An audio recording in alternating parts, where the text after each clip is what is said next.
मैं फिटे मुंह के अलावा कुछ नहीं बोल सकता आईसीसी को। बाबर आजम जैसा प्लेयर जो टी20 में काली पहाड़ी का नेवला, उसका जगह नहीं बनती, टी20 में का प्लेयर ही नहीं है वो। उस आदमी को नॉमिनेशन दिया आईसीसी ने कि बेस्ट टी20 प्लेयर ऑफ द ईयर 2024। भाईजान आईसीसी ने क्या फूक के बबरी को आईसीसी टी20 क्रिकेटर अवार्ड के लिए नॉमिनेट किया है। हेलो ए आईसीसी वालों, देख मैं तुम्हें ना पहले भी पूछा था, एक बार और पूछ रहा हूँ, या तो जो माल तुम फूक रहे हो वो हमें भी दो।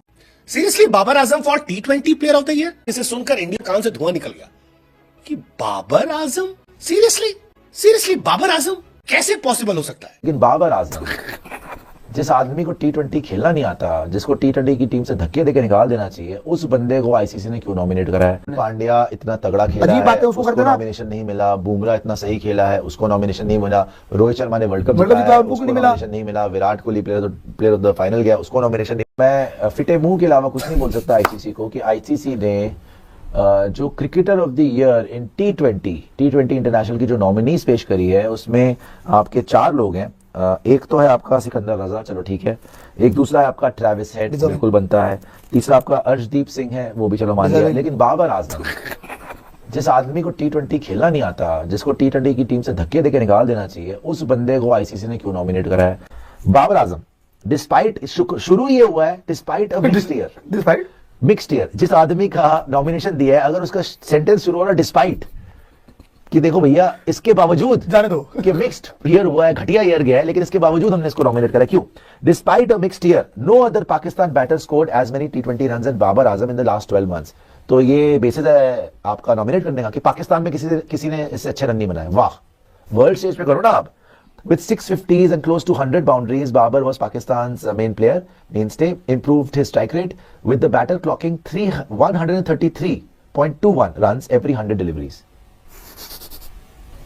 क्या है यार, 133 की स्ट्राइक रेट है और नॉमिनेट कर रहे हैं यार। इसके बाद Have they gone mad? उसके 24 मैच में 738 रन है टी20 में 2024 के अंदर। So still only 30. Babar is primed to break Rohit Sharma's record as the highest run getter in T20 cricket soon, sitting just behind Indians mark of 4,231 runs.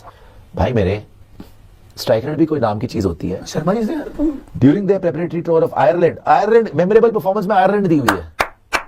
Memorable performance Arshdeep की थी world cup, उसकी थी England, Sikandar रजा की थी against India, इसकी दी हुई against Ireland. Babar Azam during the preparatory tour of Ireland prior to T20 World Cup, Asian side suffered a shocking loss in the first T20.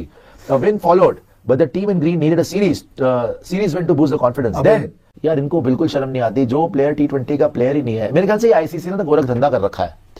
ICC ने गोरख धंधा कर रखा है कि वो चाहते हैं कि दुनिया बेवकूफ बनती रहे और बाबर आजम टी20 खेलते रहे और पाकिस्तान हारती रहे। तो मुबारक हो जी, ये आपकी 4 नॉमिनेशन है, इसमें से जिसको जिताना है बता दीजिएगा। और मेरे हिसाब से तो अर्शदीप और एक आप जीत रहे हैं। हार्दिक पांड्या टी20 2024 352 runs with average of 44 and strike rate of 152 and 16 wickets with an economy of 8.23 and consider तक नहीं किया भाई साहब ने। हार्दिक को कंसीडर तक नहीं किया। हार्दिक पांड्या इतना तगड़ा खेला है, उसको नॉमिनेशन नहीं मिला। बुमराह इतना सही खेला है, उसको नॉमिनेशन नहीं मिला। रोहित शर्मा ने वर्ल्ड कप जीता, उसको नॉमिनेशन नहीं मिला। Virat Kohli player of the final गया, उसको नॉमिनेशन नहीं मिला। Bumrah player of the tournament गया वर्ल्ड कप। सूर्य को मिलाते ऐसा तो सूर्य नंबर 1 चल रहा है टी20 में तो बादशाह होता है। बुमराह टी20 वर्ल्ड कप में प्लेयर ऑफ द टूर्नामेंट है, उसको नॉमिनेशन नहीं है। सूर्य का नॉमिनेशन नहीं है। बाबर आजम का, बाबर आजम जैसा प्लेयर जो टी20 में काली पहाड़ी का नेवला, उसका जगह नहीं बनती, टी20 में का प्लेयर ही नहीं है वो। 133 की उसकी स्ट्राइक रेट 130 की। उस आदमी को नॉमिनेशन दिया आईसीसी ने कि बेस्ट टी20 player of the year 2024। Seriously Babar Azam for टी20 player of the year. I mean ICC की तरफ से जब नॉमिनीज निकल कर आए टी20 player of the year award के, तो सारे नामों के बीच में एक नाम ऐसा था जिसे सुनकर इंडिया और पाकिस्तान दोनों के कान से धुआं निकल गया कि बाबर आजम, सीरियसली बाबर आजम, मतलब कैसे पॉसिबल हो सकता है।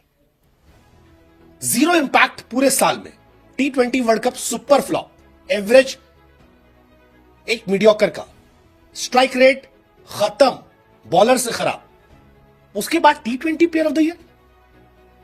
शॉकिंग, बहुत शॉकिंग। आईसीसी ने टी20 प्लेयर ऑफ द ईयर के नॉमिनीज के नामों का ऐलान किया। इंडिया से नाम जो था वो अर्शदीप सिंह का था। यहां भी शौक लगा था क्योंकि हार्दिक पांड्या का नाम लोग एक्सपेक्ट कर रहे थे। हार्दिक ने सारा टी20 बहुत अच्छा किया, बैट बॉल दोनों से। टी20 वर्ल्ड कप में भी उनका इंपैक्ट अच्छा था, ओवरऑल भी उनका इंपैक्ट अच्छा था। उनका नाम क्यों नहीं रहा पता नहीं चला। जसप्रीत बुमराह का नाम इसलिए नहीं होगा कि मैच बहुत कम खेले, इसलिए शायद उनका नाम नहीं रहा। तो एक नाम अर्शदीप सिंह का, एक नाम था ट्रेविस हेड का, again he is a headache, तो उनका नाम तो बनता है। जिम्बाब्वे के सिकंदर रजा का, और एक नाम बाबर आजम का। और जैसे ही बाबर आजम का नाम दिखाई पड़ा, लोगों ने कहा भाई साहब सीरियसली बाबर आजम, बुमराह, हार्दिक, रोहित, इनकी जगह बाबर आजम। अब अगर आपको लग रहा है कि बाबर आजम से कोई हमारी व्यक्तिगत दुश्मनी, तो नहीं, बिल्कुल नहीं। बट बाबर की फॉर्म ऐसी है कि आप क्या कहोगे। बाबर आजम ने साल 2024 में खूब T20 खेले, 23 मैच खेले हैं, 738 रन बनाए, स्ट्राइक रेट 133 का। यार 133 के स्ट्राइक रेट पे यार कौन खेलता आज के टाइम पे। T20 वर्ल्ड कप पे 4 मैच में 122 रन बनाए, स्ट्राइक रेट 101 का, 101। आई मीन बाबर आजम का नॉमिनेशन जसप्रीत बुमराह, हार्दिक पांड्या, रोहित शर्मा के ऊपर T20 में समझ से परे। आप रोहित शर्मा की पारी याद करो यार, T20 वर्ल्ड कप में इंपैक्ट था।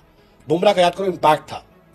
And that's why people started saying कि this has to be the joke of the year, कि बाबर आजम का नॉमिनेशन जाता है, बुमराह, हार्दिक। अस्सलाम वालेकुम। तो भाई जैसा कि आपने देखा कि किंग बाबर जो हैं वो फिर से T20 के नंबर 1 बैट्समैन बन गए हैं। मैं कहता हूं कि नंबर 1 ऑफ द ईयर जो कह सकते हैं, जो कहते हैं कि मतलब जो इस साल का सबसे अच्छा बैट्समैन जो साबित हुए हैं, तो वो हमारे किंग बाबर हैं।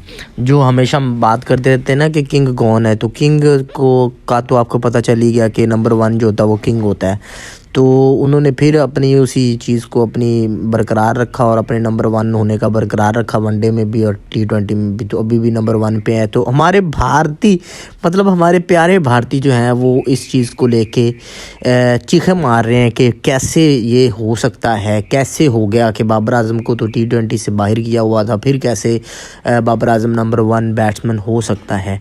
तो मैं अपने प्यारे भारतीय जो हैं, जो कम पढ़े लिखे होते हैं, जिनको नहीं पता होता बेचारों को कि इसका रीज़न क्या होता है, क्या मकसद होता है, मैं प्यारे भारतीय कम पढ़े लिखे लोग जो जिनको अक्ल नहीं होती है, उनको, जो बेचारे शरीफ से होते हैं, उनको मैं कहना चाहता हूँ कि मीडिया से हट के ज़रा ये सोचो कि जब एक प्लेयर, किसी भी कंट्री का प्लेयर, जब वो स्कोर करता रहता है, उसके पॉइंट्स बन जाते हैं ना, कितने पॉइंट्स के साथ उसने मतलब टेबल पॉइंट्स बनाए हैं और स्कोर किया, उस हिसाब से स्कोर दिए जाते हैं, उसको पॉइंट्स दिए जाते हैं। जब पॉइंट्स दिए जाते हैं तो नेक्स्ट जो मतलब उसके साथ वाले जो नंबर 2 पे 3 पे जितने भी बैट्समैन नीचे होते हैं, अगर वो कंटिन्यूसली स्कोर करते रहते हैं उसी साल में, तो भाई वो नंबर 1 पे चले जाते हैं और पॉइंट्स उनके ज़्यादा हो जाते हैं, उस वजह से वो उस नंबर पे चले जाते हैं।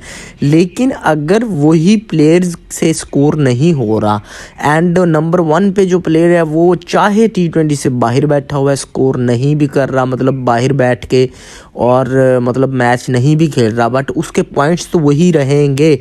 तो अगर आपके प्लेयर अगर स्कोर करते हैं, विराट कोहली या रोहित शर्मा, कोई भी नीचे से स्कोर करता अगर इस साल में, तो भाई वो नंबर 1 पे आ जाता। आप पीछे वाले जो है उनके मैचेस उठा के देखें, उनकी क्या परफॉर्मेंस है। अगर उनकी परफॉर्मेंस अच्छी है तो उससे पीछे वाले जो मैचेस हैं जिसमें बाबर आजम की परफॉर्मेंस अच्छी थी, वो उठा के देखो, तो आपको क्लियर हो जाएगा कि ये क्या मुद्दा है, क्यों ICC ने नंबर 1 बैट्समैन बाबर आजम को ही बरकरार रखा है।